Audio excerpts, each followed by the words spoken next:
오늘도 첫 번째 사연 시작하기 전에 구독과 좋아요 버튼 꾹꾹 눌러주시고요. 그럼 오늘의 사연 바로 시작해 볼게요. 안녕하세요. 저는 40대 흔한 남자입니다.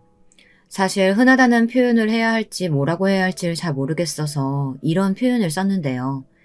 제 직업과 특징을 말한다면 다른 사람들처럼 열심히 살고 열심히 일하고 있는 사업가입니다. 도전하기를 좋아하고 뭔가에 열중하면 꼭 이루겠다는 의지가 남들보다 조금 더 강한 축에 속하는 것 같습니다. 책임감도 있는 편인 것 같고요. 그래서인지 지금의 회사를 운영해 나가는데 큰 문제가 없는 것 같네요. 일단 제 직업 이야기는 여기까지로 하고요.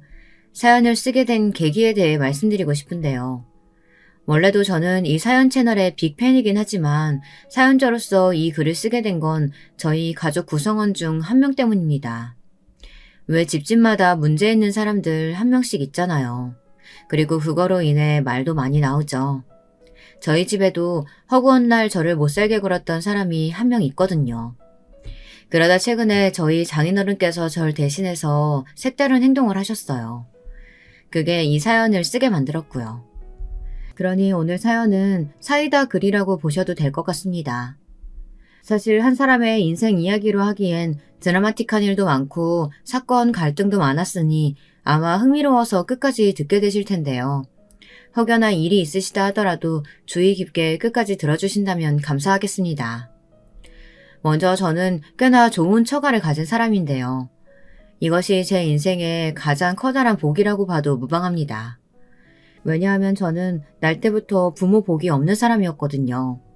저희 어머니와 아버지는 자식을 방치하는 부모님이셨고 집안은 중상층 수준이었습니다. 그런데 여러분, 꼭 부유한 집이라고 자식 키우기 좋은 환경 아닌 거 아시잖아요.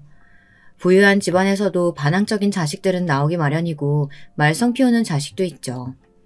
저는 막내로 태어났습니다. 다른 위의 형들처럼 말썽을 부리거나 부모님 속을 썩이는 자식은 아니었습니다. 하지만 매일같이 돈 문제로 혹은 여자 문제로 네가 잘났네 내가 잘났네 하며 싸우시는 부모님들에게 많이 지쳐있는 상태였답니다. 저희 어머니 아버지로 인해 집이 조용할 날이 하루도 없었으니까요. 단 하루도요. 두 분이 가장 많이 하신 말이 뭐였는지 아시나요? 너 때문에 자식 새끼가 저 모양 됐으니 네가 책임지고 나가라 였습니다. 서로에게 탓을 돌리기 바빴고 형들이 삐뚤어진 것에 대해선 아무도 자기 자신 스스로를 돌아보려고 하지 않았습니다.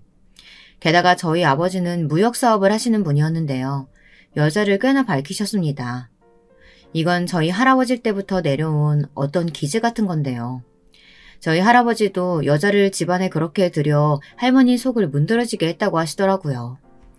그래서 할머니가 아버지한테 바람만은 피지 말라고 결혼할 때 그런 말씀을 하셨다고 합니다.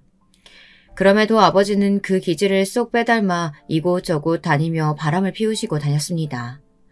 그걸 꼭 어머니에게 들키고 마셨죠. 당신 미쳤어? 아니 지금 여자 끌고 이 시간에 들어온 거야? 나 속 쳐다 죽는 걸 보고 싶어서 이래? 당신은 이래서 안 돼. 이래놓고 무슨 나한테 자식 교육을 운운해. 너나 잘해 이 자식아. 너부터 인간이 돼야 자식도 인간이 될 거 아니야.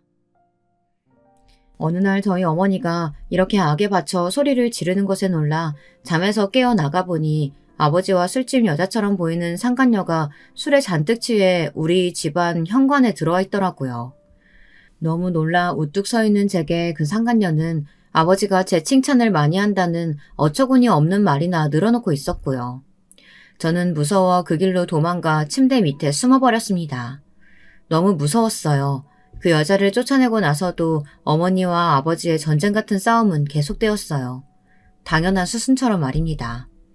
저는 매일 그 싸움의 틈바구니에서 늘 가슴 졸이며 언제 두 사람이 안 싸울지 우리 집엔 평화라는 것이 언제 생기게 될지 그것만 바라고 있었죠. 그런데 어느 순간 이런 깨달음이 너무도 자연스럽게 찾아오더라고요. 제가 중학교 3학년쯤 되었을까요? 저는 나이에 비해 조숙한 편이었는데 어머니와 아버지의 이런 막장 같은 결혼 생활을 매일 앞에 두고 살다 보니 아, 우리 집은 안 되겠구나, 희망이 없다라는 생각이 들더라고요. 어머니와 아버지는 언젠가 이혼하시겠다는 예감이 번쩍 들었습니다. 그리고 그 말은 실행되었죠. 당신 같은 여자랑은 못 살겠다. 애 때문이라도 살아보려고 했는데 안 되겠어. 당신 그 가난에 빠진 집구석에 돈 갖다 주는 것도 지긋지긋하고 매일 하는 잔소리도 지겨워. 애 셋 데리고 어디 잘 살아봐라. 웃기고 있네. 내가 할 소리 왜 네가 해? 내가 먼저 이혼 통보 날려주려고 했어. 나야말로 매일 바람이나 피워대면서 어디서 자식이나 안 만들어 올까 노심초사 사는 거 지겨웠어. 하기야 또 자식이 있을지도 모르지. 나한테 숨기는 건지도 모르겠지만. 있다 해도 더 이상 신경 쓰기 싫고 관여하기도 싫어. 당신이랑 인간하고 결혼한 건 내 인생 최대 실수야. 당장 갈라서자고. 너 같은 싸구려 인간 내가 버리는 거야. 이 미친 옆에 내가 못하는 소리가 없네. 마지막 날 이혼을 선언할 때마저 어머니와 아버지는 서로에게 칼을 겨누셨습니다. 그리고 저는 어머니 곁으로, 형들은 아버지 곁으로 가 살았습니다. 이때 누가 어느 부모 밑으로 갈 것이냐는 자식들이 원하는 바대로 이루어졌는데요. 형들은 그래도 어머니보단 아버지랑 사는 게 나을 것 같다고 하더라고요. 말은 그렇게 하는데 제 생각엔 아마도 아버지 쪽이 경제적인 지원이 더 낫겠다 판단하는 것 같았습니다. 속물들이었죠. 저는 반면 어머니를 선택했습니다. 저를 사랑하지 않는 어머니와 사는 걸 딱히 원했다기보다는 형 둘 다 아버지에게로 가겠다고 했으니 저라도 가지 않으면 안 될 것 같은 분위기였기 때문이죠. 어머니는 제가 같이 산다고 하니 그래, 너라도 와서 다행이구나 하며 반겨주셨고요. 아무튼 저희 형제는 그렇게 부모의 이혼으로 갈라지게 되었어요. 딱히 제대로 된 작별 인사도 하지 못했답니다. 그저 잘 살아 라고 말하는 것이 전부였어요. 부모님이 뭐 터놓고 이야기할 기회를 준 것도 아니었고요. 그 후 저는 어머니 곁으로 가 어머니의 외가 되는 곳에서 함께 살게 되었고 오랫동안 형제들을 만나지 못했어요. 당시 어머니는 아버지와 이혼 후 이미 지칠 대로 지쳤다며 어떤 경제활동도 하고 싶지 않아 하셨고 우울증으로 나날이 힘들어 하셨습니다. 매일 새벽만 되면 소주를 마시는 어머니 모습을 볼 수 있었는데요. 그 모습이 안타까우면서도 슬퍼 보였습니다. 그래서인지 저는 얼른 집을 떠나 독립된 제 삶을 꿈꿔왔습니다. 내가 믿는 건 너밖에 없는 거 알지? 난 너만 잘 되면 된다. 너는 우리 집안의 자랑이고 유일한 내 자식이야. 엄마, 형도 있잖아요. 왜 그렇게 말씀하세요? 그게 무슨 소리야? 네 형들은 다 나 버리고 지 아빠한테 홀라당 가버렸잖니. 나쁜 놈의 새끼들. 자식 키운 공은 없다고 하더니 그 말이 진짜였어. 난 걔네들 자식으로 생각 안 하련다. 그러니까 너도 앞으로 형이라고 생각 말고 그냥 우리 둘만 있다고 생각해. 우리 둘만. 이상한 광기가 도는 눈빛을 번뜩 하시며 하시는 말씀에 저는 살짝 소름이 돋았습니다. 그래도 어머니의 자식들이고 피를 나눈 형제들인데 무자르듯 딱 선을 그어버리시는 모습이 무서웠죠. 지금 가만 생각해보면 어머니도 무척 쇠약한 정신 상태에서 상황을 인식하는 분별력이라는 게 잘 생기지 못했던 것 같아요. 그러니 자신만의 세계에 빠져 매일 헤엄치고 우울해하고 힘들어했던 거였죠. 그러던 중 저는 원하는 대로 대학을 들어갔고 학비는 스스로 벌며 열심히 다녔습니다. 그리고 아내를 만났죠. 아내는 저와 같은 대학교에 다녔는데 전 사실상 굉장히 꾀지지한 차림이었고 아내는 언제나 부유해 보이는 차림이었습니다. 누가 봐도 사는 집 딸이었죠. 근데 그런 저의 어떤 모습을 보고 좋아하게 된 건지 아내는 저를 좋아한다며 고백을 해오더군요. 석원아, 나랑 연애해보지 않을래? 나 너 1년 전부터 쭉 좋아하고 있었어. 아내는 저와 빈부의 차이가 정말 많이 나 보이는 사람이었기에 늘 거리감을 두고 있었는데 너무 놀라 말이 나오지 않았습니다. 그리고 저는 이윽고 처음 연애라는 걸 하며 제가 상상치 못했던 사람과 놀랍도록 빠른 속도로 사랑에 빠지게 되었습니다. 거기다 더 놀라웠던 건 뭔지 아세요? 제가 앞전에 처가복이 있다고 말씀드렸잖아요. 다정하고 순했던 아내와 더불어 아내의 가족들 모두 너무 따뜻한 사람들이었다는 겁니다.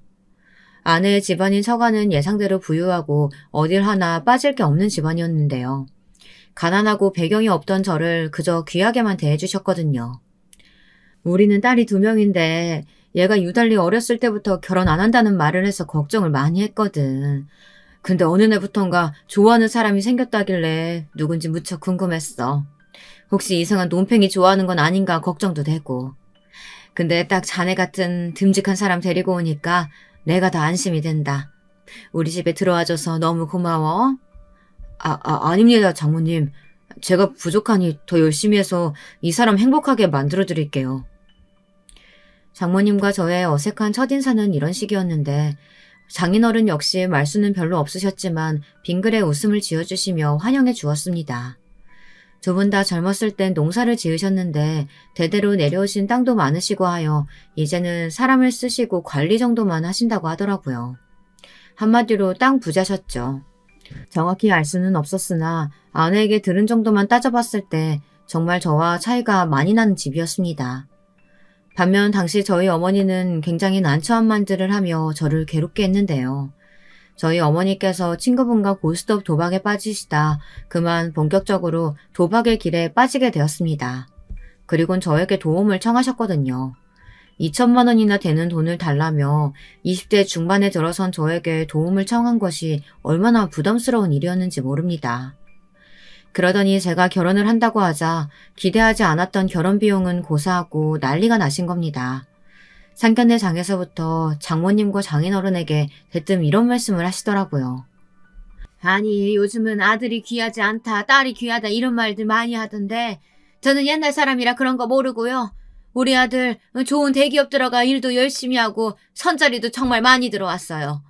워낙에 잘났으니 그럴 수밖에요. 근데 사돈댁이 기울어진다는 건 아니지만요. 어찌됐건 저로선 하나밖에 없는 아들 보내니 아쉬운 마음이 크네요. 하나밖에 없는 아들이요? 2명이 위로 더 있다고 하지 않았나요? 그거는 아들이라고 할 수도 없는 애들이고요. 얘가 진짜 아들이죠. 제 엄마밖에 모르는. 아무쪼록 제가 드릴 말씀은 저희 아들한테 잘하셔야 한다는 거예요. 제 아들이 거의 장모님 아들이나 다름없다 이렇게 생각하고 보내는 거니 그에 맞는 값도 치르셔야 하고요.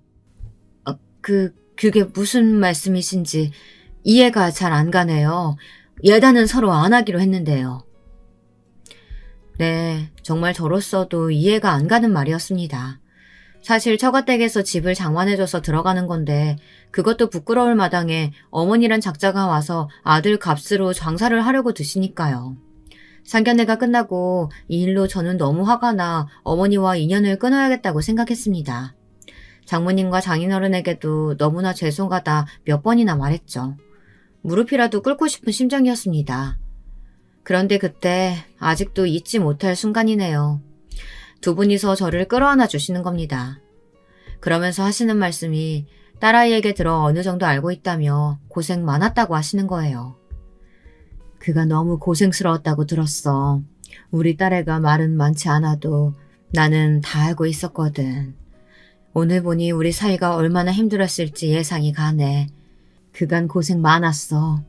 이제는 정말 우리 아들이라고 생각하고 받아들일 테니까 죄스러워할 것도 없고 용서 빌 것도 없어. 감사합니다. 뭐라고 말씀드려야 할지 모르겠어요.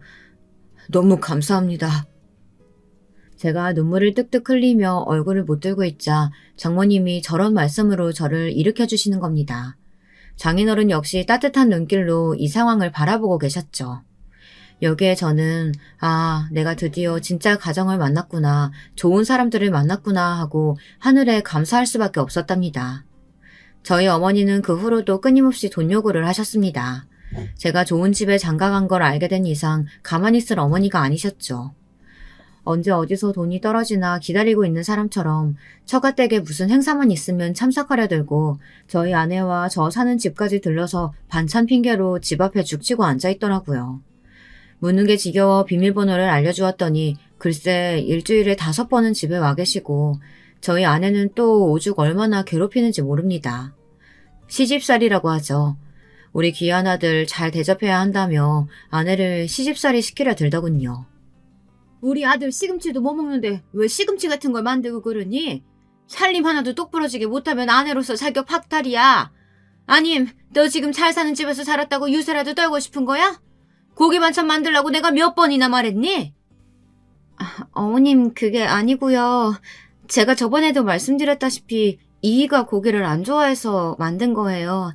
저도 어머니가 자꾸 이러시니까 스트레스 받아요. 요란도 떤다. 네가 고기 굽기가 귀찮은 거겠지. 어디 내 아들 탓하고 앉아있어. 어머니 그만하세요. 저희 어머니 대단하시더군요. 그때 제가 못 참고 그랬습니다. 인연 끊기로 결심한 거 이제 정말이지 끊어내야겠다고요. 엄마, 나 도저히 엄마 받아줄 수가 없어요. 내가 이 돈 줄 테니까 이제 더 이상 우리 보지 맙시다. 서로 죽는 날에나 보고 살자고요. 저 그동안 많이 참았어요. 그건 엄마가 더 잘하시겠죠. 이제 엄마 얼굴 보는 것만으로도 스트레스예요. 막말로 엄마가 해준 게 뭐 있다고 엄마 노릇이 시어머니 노릇 이렇게 하는 겁니까? 이제 다 그만둡시다. 뭐? 너 어떻게 엄마한테 어떻게 그런 말을... 저희 어머니는 뒤로 넘어갈 기세를 보이셨지만 저는 그대로 쭉쭉 말을 이어갔어요. 이젠 어머니 보고 살고 싶지 않고 그냥 이게 우리 가족의 최선이라고요. 슬프지만 맞았습니다. 아내는 울음을 그치지 못하고 조용히 눈물을 닦고 있었는데 어머니가 나가시고 난 뒤 제가 아내를 껴안으며 더 이상 저희 어머니 못 오게 하겠다고 했죠. 지금 생각해도 이거 하나는 잘한 것 같네요. 그런데 인생의 힘든 일은 모조리 같이 샌드위치처럼 껴오는 건가 봅니다. 이것이 제 운명인가 봐요. 어머니가 여전히 집문을 두드리고 고함을 치고 있는 사이 처제가 미국에서 완전히 귀국을 한 겁니다. 처제는 사실 저희 결혼을 유일하게 반대한 사람이에요. 성격이 까탈스럽고 이것저것 재고 따지는 걸 좋아하는 사람이었어요. 거기다 본인이 미국에서 유학도 갔다 온 스펙도 있겠다. 일단 학력이 처지거나 직장이 처지면 무조건 깔보는 습성마저 있었답니다. 그래서 저를 보면 늘 빈약한 집안 배경을 얕잡아보는 듯한 그런 태도를 취하였죠. 그날도 제가 어머니 때문에 한창 힘들어하던 도중 회사에서도 야근이 많아 기진맥진할 기세로 처가에 들렸을 때의 일이 벌어졌습니다. 처가에서 저희 집까지 거리가 멀지 않아서 처제의 귀국 파티 겸 모인 자리였는데요. 피곤한 얼굴로 처제에게 웃으며 고생했다고 말했더니 대뜸 제 겉모습을 훑어보고는 그러더군요. 우리 형부 옷 입는 센스가 좀... 어떻게 이런 옷을 입고 왔대요? 어머 언니 형부 좀 챙겨야겠다. 형부 저게 뭐야? 저러고 다니는 거야? 정말 미치겠다. 아니 누가 보면 막노동꾼인 줄 알겠어. 회사원 아니고. 언니는 창피하지도 않어? 너는 네 형부한테 말하는 게 그게 뭐니? 안 그래도 가뜩이나 힘든 사람한테 그런 말 하는 거 아니야. 어머 엄마도 참. 내가 뭐 진지하게 말한 거예요? 장난으로 한 거지? 그죠 형부? 형부도 이해하죠? 아니 그리고 형부 내 귀국 선물 없어요? 설마 빈손으로 온 거예요? 장모님이 말려주셔서 장난식으로 한 비꼬기가 끝나긴 했지만 이런 비꼬기는 계속되었습니다. 제 앞에서 일부러 영어로 말하기도 하고요. 장모님은 이럴 때마다 제게 처제가 철이 좀 없고 나이가 어려 그렇다며 이해해달라고 말씀하셨죠. 어렸을 때 너무 오냐오냐 키워서 저렇게 된 것 같다면서요. 제가 하도 자주 아프니까 단단히 혼을 내야 할 때도 못 내고 그냥 넘어갈 때가 많았어. 그래서 그런지 버르장머리가 저 지경이 된 것 같아. 지 고모 닮은 것 같기도 하고. 아니다. 고모 탓할 거 없고 다 내 탓이네. 아니에요. 장모님 너무 마음 쓰지 마세요. 저도 처제의 과거는 아내한테 들어서 잘 알아요. 사실 처제에겐 한 가지 아픈 과거가 있었는데요. 처제는 학창시절 큰 왕따를 당했었다고 합니다. 자기의 친구들에게 돌아가며 왕따를 당한 것인데 그 수위가 높았다나 봐요. 그래서 자주 아프고 그때부터 우울증을 토로하며 정신병원을 다니기 시작한 것이었죠. 장모님은 처제가 학교에서 그런 일을 당하고 매일 집에서 박혀 아무 말도 안 하고 있으니 그게 안타깝고 불쌍해서 제대로 혼을 내지 못했다고 합니다. 처제가 잘못한 일이 있어도 말이죠. 심지어 장모님의 지갑에 손을 댔을 때도 살짝 야단을 맞은 정도였다고 합니다. 어쨌든 미안하네, 김서방. 마음 풀어. 내 저놈의 기집애 다신 저러지 않도록 단단히 말할게. 너 영희 한 번만 더 네 형부한테 그런 식으로 말해봐. 내가 가만히 안 둘 줄 알아. 다리 뭉둥이를 분질러 놓던지 할 거니까. 알았어? 그런데 이날 처제의 기분이 상당히 안 좋았나 봅니다. 자기의 귀국 파티라고 모여서 환영받을 줄 알았는데 욕이나 얻어먹고 있으니 그랬겠죠.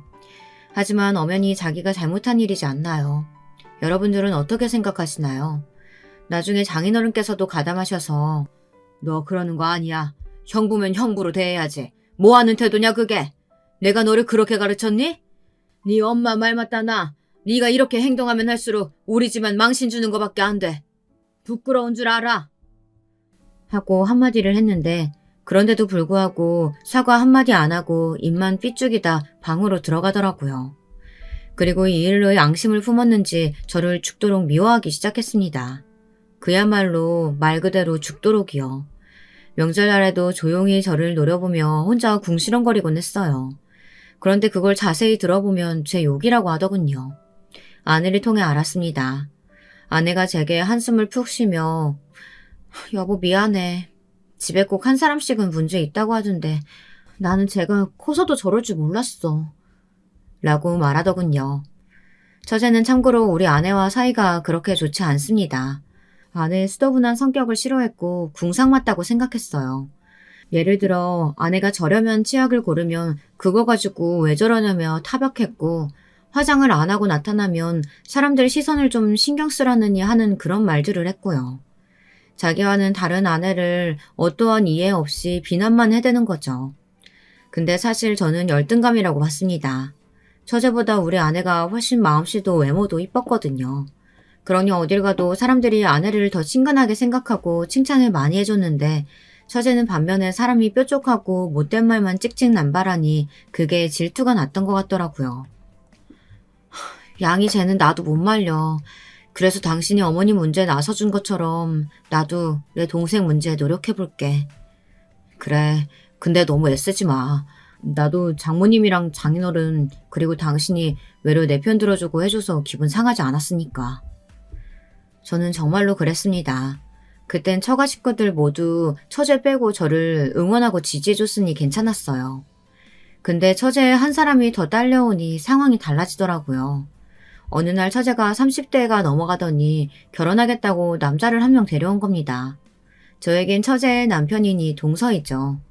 동서란 호칭이 어색하기도 하고 집안에 같은 남자 한 명이 더 온다고 하니 반갑기도 하고 여러 가지 마음이었는데요. 그래도 제가 손윗 사람이니 먼저 친근하게 다가가 주자 생각했어요. 처음이면 아무래도 이래저래 어색하고 적응하는 게 어려울 테니까요. 허나 동서는 제가 생각했던 사람과 완전히 다른 사람이었습니다. 딱 잘라놓고 말해 심각했어요. 처제의 허영과 사치에 10배 정도 부풀려 놓은 사람이었달까요. 왜 처제가 동서에게 반했는지 알겠더라고요. 첫날 저희 장모님 장인어른을 뵈러 왔을 때부터 꽤나 껄렁거리는 자세로 들어와서는 집을 쭉 한번 살펴보더니 묻지도 않은 자기 경력이며 집안 배경에 대해 설명하기 시작하는 겁니다. 동서는 정형외과 의사였는데 자신의 집안 전체가 모두 의사 집안에 친척들은 법조계에 몸을 담고 있다고 하더군요. 아, 다들 사람들이 제 배경 들으면 놀라더라고요. 어떻게 한 집안에서 엘리트들이 주르륵 나올 수 있냐고요. 근데 이것도 다 집안 재력이 바탕이 되니까 할 수 있는 것 같아요. 저나 누나나 동생들 모두 꾸준히 좋은 집안에서 좋은 과외 받으면서 살았으니 누릴 수 있었던 거죠. 뭐 그나저나 이 사람도 미국 유학 갔다 왔잖아요. 그래서 그런지 저희는 처음 만났을 때부터 서로 수준이 맞는다는 걸 알았어요. 맞아요, 엄마 아빠. 이 사람 미술품 보는 안목이 얼마나 뛰어난지 몰라요. 어쩔 땐 나보다도 놀라운 만큼 미술사에 대해 쫙 깨고 작품에 대해 줄줄 읊더라니까요. 두 사람이 그저 어떻게 만났는지를 물었을 뿐인데 동서는 자기 자랑부터 멋들어지게 해댔습니다. 과하게 의도적이었죠. 그 의도가 너무 뻔해 좀 거부감이 생기더군요. 장인어른과 장모님은 약간 반신반의하는 듯 했습니다. 처제가 마음에 들어하니 허락은 하는데 동서란 사람 자체에 대해선 의구심을 품으신 거죠. 사실 사람 보는 눈이 그렇게 다르지 않은데 어른 눈엔 아마도 동서의 됨됨이나 인성 이런 것들이 더 잘 보여지지 않았겠어요. 그래도 저는 일부러 처제에게 축하한다며 행복한 결혼생활 하라고 축을도 넉넉하게 하고 처제가 원하는 이것저것 요구사항을 들어줬답니다. 처제가 결혼할 때 건조대와 식기세척기가 필요하다고 했는데 아내가 한참 고민하길래 제가 그냥 해주라고 했거든요. 가격이 비싸긴 했지만 한 번뿐인 결혼이니 들어주자고 했죠. 사실 저희는 아파트라고 해도 작은 평수에서 생활비도 200 넘지 않는 선에서 쓰고 있었거든요. 아내를 낳고 나서도 워낙에 절약하는 습관이 강했던 아내인지라 아이 용품 빼고는 아껴 쓰고 있었고요. 그런데 아내가 아이를 낳고 나서 이때부터 동서와 처제가 쌍으로 태클을 걸어오는 겁니다. 정말 너무 얄미웠고 사람이 어쩌면 이렇게 독할까 싶었는데요. 저도 점점 마음속에 분이 쌓이는 게 느껴질 정도였답니다. 처음 아내가 낳은 아이를 보러 온 처제가 장난식으로 자꾸 못생겼다고 하는 겁니다. 형부를 닮아 그런가? 코가 너무 작고 눈도 너무 찌끄만하네. 애기들은 원래 그렇지. 그리고 네 형부는 잘생긴 편이야. 언니, 눈 갈아 끼워야겠다. 형부가 뭐가 잘생겼니? 여보 안 그래? 형님, 제가 뭐라고 해야 될지 모르겠네요. 맞다고 하면 기분 상하시려나? 두 사람은 이런 식으로 속을 긁어댔습니다. 기분이 별로 안 좋긴 했지만 아이도 있었고 해서 참아 넘기기는 했죠. 근데 저희 딸아이가 커가면서 걷는 게 좀 느리고 언어가 좀 늦으니까 옆에서 자꾸 문제가 있는 거 아니냐, 학원이라도 보내야 하는 거 아니냐며 온갖 간섭을 하는 겁니다. 에휴, 정말 묻지도 않는 조언이랍시고 옆에서 3시간, 4시간 해주는 사람들 얼마나 짜증나는지 여러분들은 혹시 경험해 보셨나요? 저는 단단히 경험했습니다. 물론 동서도 한몫했죠. 동서는 슬그머니 이런 말까지 얹더라고요. 제가 이혼 가정에서 자랐다는 걸 듣고 말입니다. 형님, 아버지 역할도 중요해요. 형님이 좋은 가정 환경에서 자라시지 못한 거 들었거든요. 배우지 못하셨을 수도 있지만 형님이 아버지 역할 잘해주셔야 한다고요. 혹시 또 알아요? 애들 엇나가는 거 순식간이거든요. 듣기로는 형님이 이혼 가정에서 자랐다고 하던데. 동서, 물론 나도 알고 있지. 내가 그걸 모를 리가 있나. 근데 이혼 가정에 대한 편견 같은 거 있나? 순간 불쾌해져서 저도 모르게 확 쏘아붙였습니다. 이미 저는 우리 아이와 잘 놀아주고 있고 열심히 육아에도 참여해주고 있는데 가정환경에 대해 논하니 짜증이 났거든요. 거기다 결정적으로 이 사건이 생기면서 처제와 동서는 이제 멀리해야겠다는 결론이 섰습니다. 그날은 처제와 동서가 우리 아이 초등학교에 입학하는 날이라고 해서 축하해주겠다고 식구들 모두가 함께 모인 날이었습니다. 우리 딸 아이가 장기자랑을 한답시고 앞에서 열심히 춤도 추고 노래도 불렀는데요. 딸아이 꿈이 연예인이거든요. 다들 한 번씩 그런 꿈은 꾸잖아요. 특히 어린 아이들이 TV나 이런 곳에 노출되다 보니 딸아이도 연예인을 하고 싶어 했는데요. 그걸 보던 동서와 처제가 한껏 비웃기 시작하는 겁니다. 아니 언니 너무한 거 아니야? 준이 저 실력에 무슨 연예인이래? 저 정도면 기획사도 못 들어가. 아무리 애기들 재롱잔치라고 해도 그렇지 저렇게 나대다가 학교에서 왕따 당하겠어. 여보 그만해. 애가 들으면 상처받겠어. 근데 조금 보기 그렇긴 하네요. 연예인이면 갖춰야 할 게 얼마나 많은데 준이가 얼굴이 형님 닮아서 못생기고 키도 작잖아요. 뭐 요즘 애들 나이 먹으면 키 큰다고 하긴 하지만 그건 모르지. 형님이 키가 작으시니 그 유전자가 어디 가겠어요? 맞아 형부. 너무 기분 나빠하지 마세요. 우린 준이가 귀여워서 그러는 거예요. 언니도 기분 나빠하지 마. 난 우리 준이가 나처럼 좀만 더 이뻤으면 연예인도 할 수 있고 좋겠는데 안타까워서 그래. 절대 받아들일 수 없었죠. 이건 대놓고 저를 물먹이는 소리였습니다. 말이 먼저 나가더군요.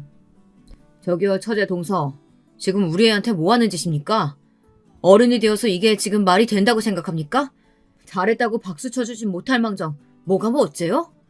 처제는 그럼 지금 그렇게 본인 얼굴에 만족해서 매일 성형외과 다니면서 얼굴 뜯어고치고 그러는 겁니까? 동서도 그런가요? 한순간에 분위기가 험악해졌고 딸아이는 결국 울고 말았습니다.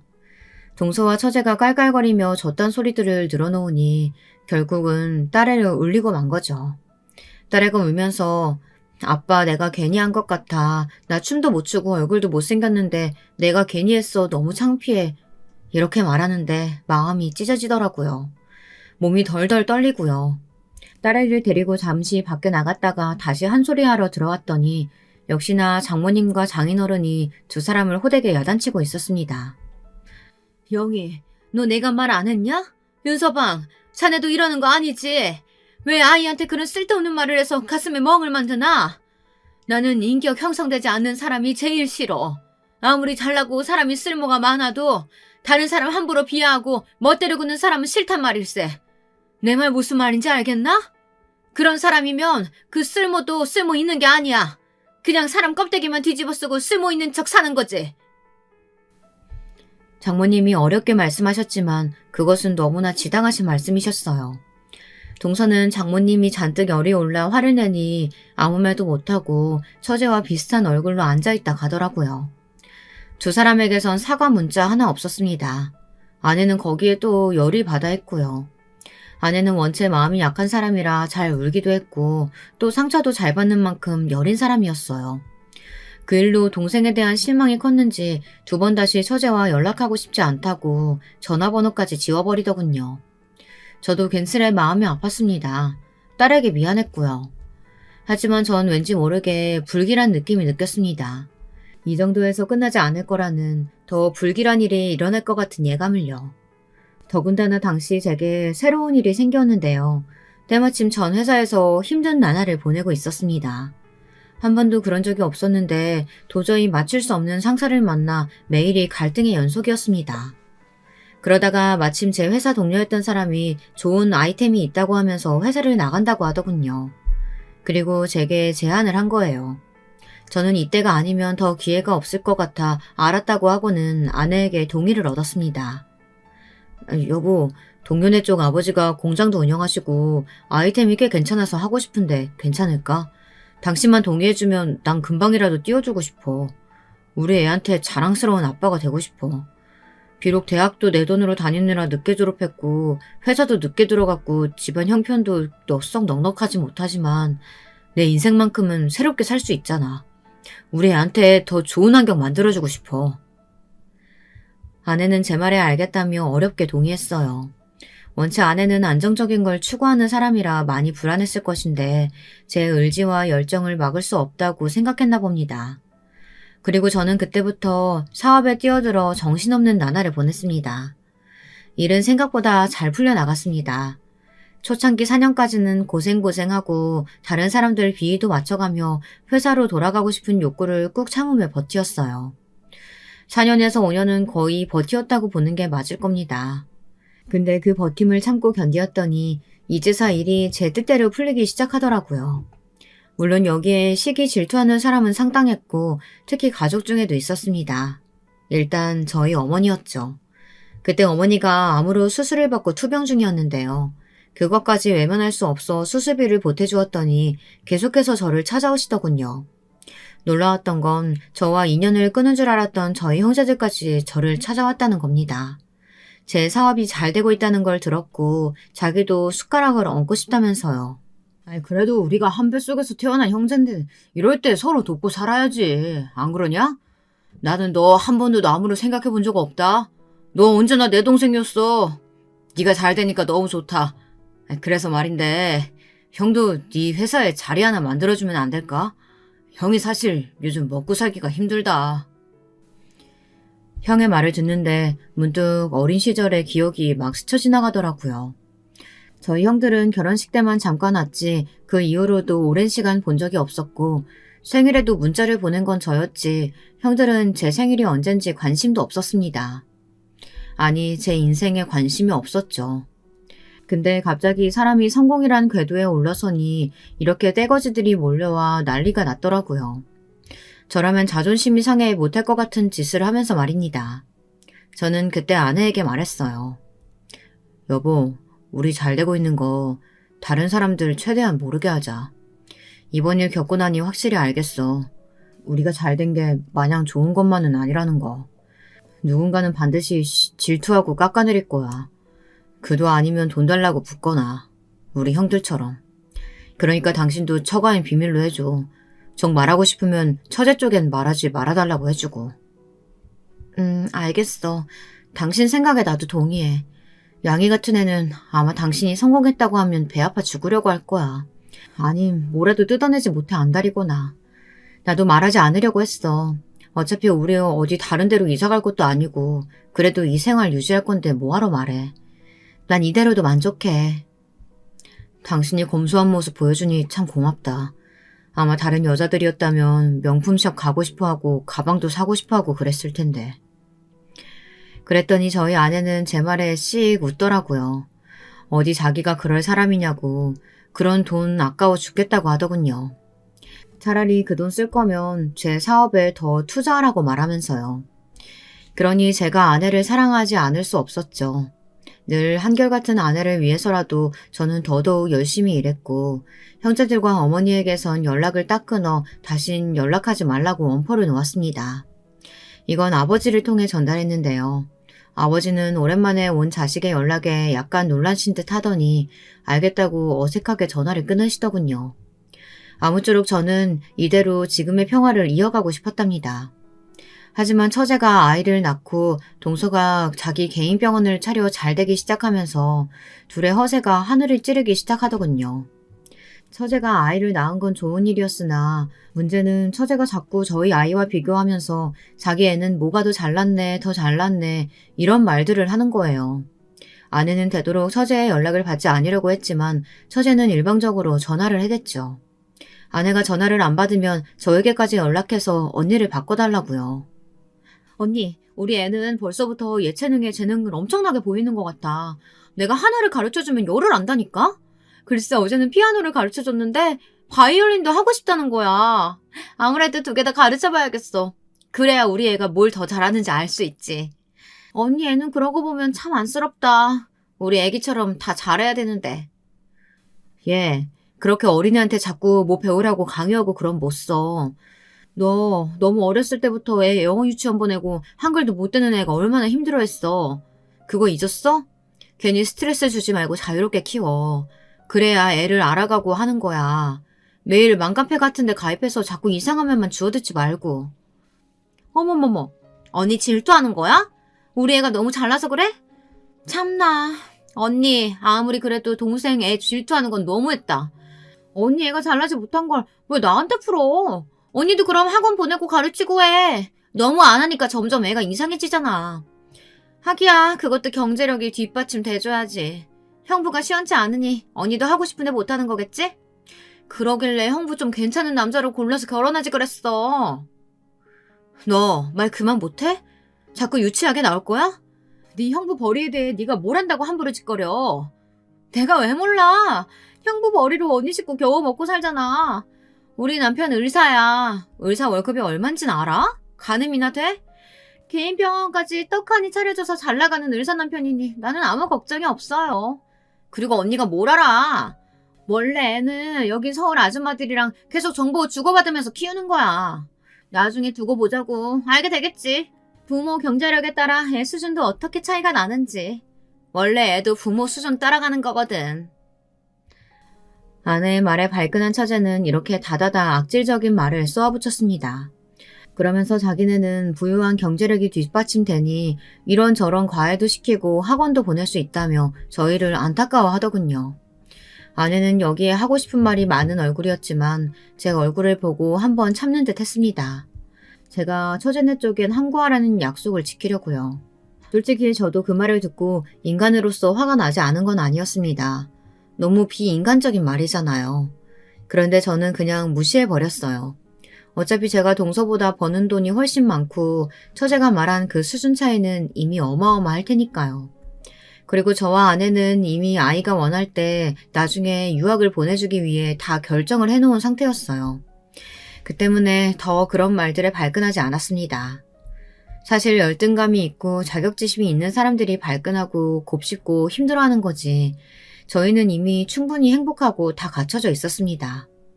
그러던 어느 날 대형 사건이 일어나고 말았습니다. 이날 동서도 처제도 제게 깊이 고개를 숙이게 되었는데요. 처가가 한바탕 뒤집혀지고 말았네요. 이날은 장인어른의 생신날이었어요. 평소에도 저를 아들처럼 대해주시는 장인어른이셨기에 어떤 선물을 해드릴까 고민했습니다. 그러다 구두를 골랐습니다. 장인어른은 신발에 관심이 많은 멋쟁이셨거든요. 그래서 백화점에서 좋은 구두를 하나 포장해 처가에 도착을 했죠.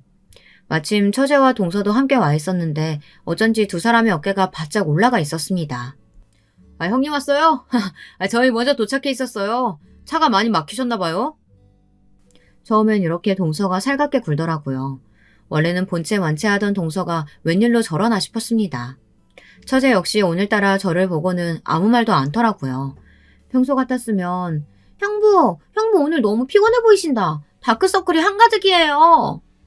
하며 괜한 핀잔을 주었을 텐데 말입니다. 이상했죠. 자, 다들 모여 앉게나. 얼른 밥부터 먹자고. 배고프지? 어찌됐건 일단은 장모님이 생신상을 차려놓으셨으니 다 같이 둘러앉아 정성스러운 잡채와 불고기, 장인어른이 좋아하시는 굴을 비롯한 음식들을 양껏 먹고서는 비교적 화기애애한 분위기를 이어갔습니다. 장인어른이 최근에 장기에 빠지셨는데 저도 한때 장기에 관심을 뒀어서 그 얘기를 주거니 받거니 하고 있었죠. 그러다 배가 좀 꺼졌다 싶었을 즈음 후식으로 아내가 직접 만든 케이크를 꺼냈었죠.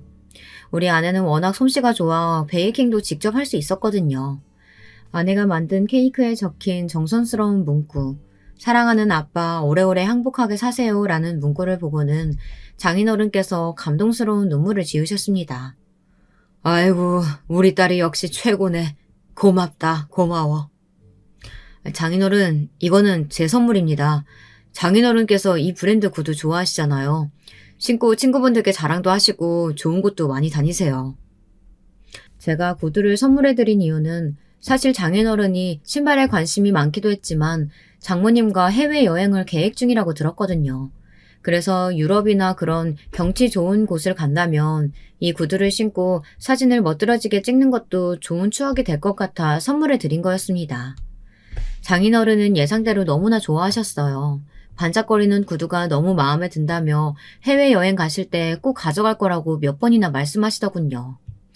아이 같은 그 모습에 저도 덩달아 미소가 지어졌습니다. 근데 이런 분위기를 방망이로 내동댕이 치듯 깨버린 건 동서였습니다. 동서가 갑자기 픽 하며 웃더니 장인어른을 데리고 밖에 나가자고 하더라고요. 바람도 쐬고 가까운 곳을 걸으면 좋을 것 같아서요. 제 선물은 밖에 있거든요. 의기양양하게 웃는 처제를 빼곤 모두가 의아했습니다. 무슨 선물이길래 밖에다가 준비해놨다는 건지 궁금했죠. 그리고 장인어른 역시 기대하는 표정으로 나가셨는데 외제차가 떡하니 서 있더라고요. 벤츠였는데 장인어른께서는 그 차를 보고 약간 멋쩍은 미소를 지으셨습니다. 아니, 정말로 이걸 선물로 주는 거야? 선물이 너무 커서 부담스러운데. 아니에요, 장인어른. 의사사위 성인이 이 정도는 받아주셔야죠. 그리고 제가 얼마 버는 놈인지 아시지 않습니까? 이 정도는 전혀 무리 아니니까 받아주세요.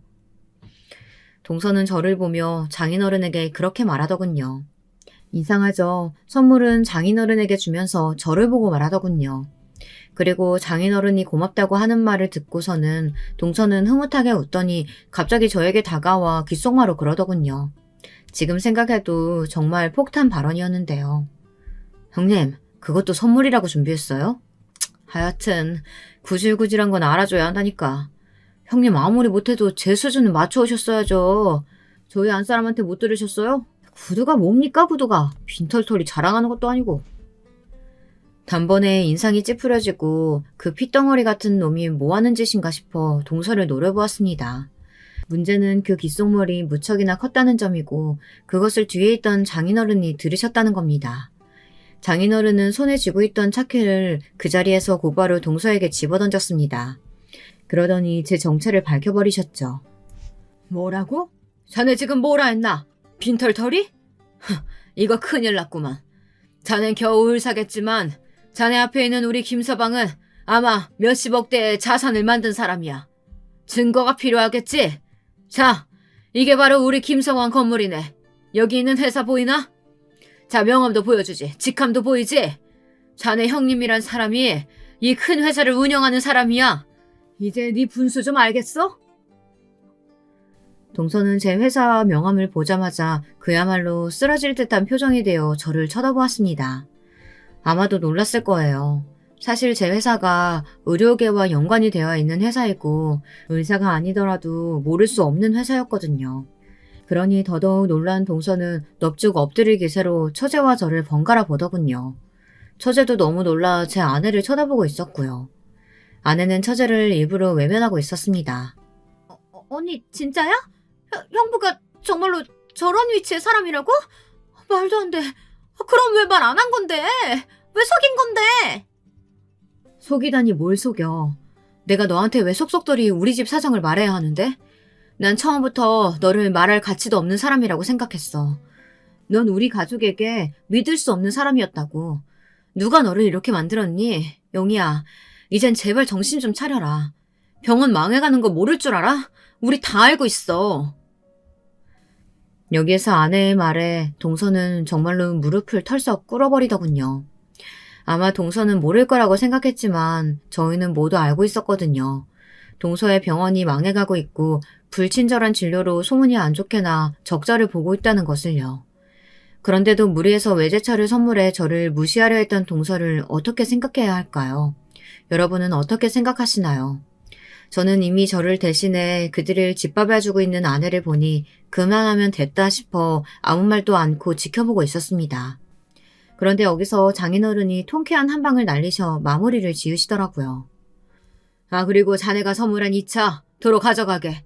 이미 큰 사이가 내게 외제차라면 몇 대를 선물해줘서 질려서 안 타려던 참이니까. 사람이 건방을 떨어도 정도가 있지.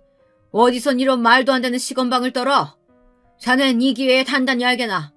사람이 짖고 까부는 것도 상대를 봐가면서 해야 한다는 걸. 알겠나? 이제 그럼 꼴도 보기 싫으니까 둘 다 꺼져. 양이 너도 이제 없다 생각할 테니 다신 집에 들락거리지 말아라. 장인어른의 이 한방은 정말이지 통쾌했습니다. 두 사람은 눈물을 질질 흘리며 집으로 돌아갔고 그날의 생신 파티는 조금 어그러지긴 했지만 저희끼리 축하하는 것으로 마무리를 했어요. 장인어른은 이날 제 손을 잡고 그러시더군요. 자네가 많이 애쓰고 참아준 거 알아. 나는 자네같이 그릇이 넓은 사람도 없다고 생각하네. 자네 아랫사람이 꼴보기 싫은 행동 수차례 했는데도 그걸 다 넘어가 주지 않았나. 그걸로도 이미 증명이 된 셈이지. 내가 재산이랄 것도 당연히 자네보다 별로 없고 가진 건 크게 없지만 난 자네를 내 가족으로 맞이해서 그게 너무 고맙고 천운이라고 생각하네. 자네는 하늘이 내려준 복이야. 이 말은 아마 평생 잊혀지지 않을 겁니다. 울컥이는 감정을 애써 눌러가며 고개를 끄덕였죠. 장인어른의 손을 맞잡으며 저도 그랬답니다.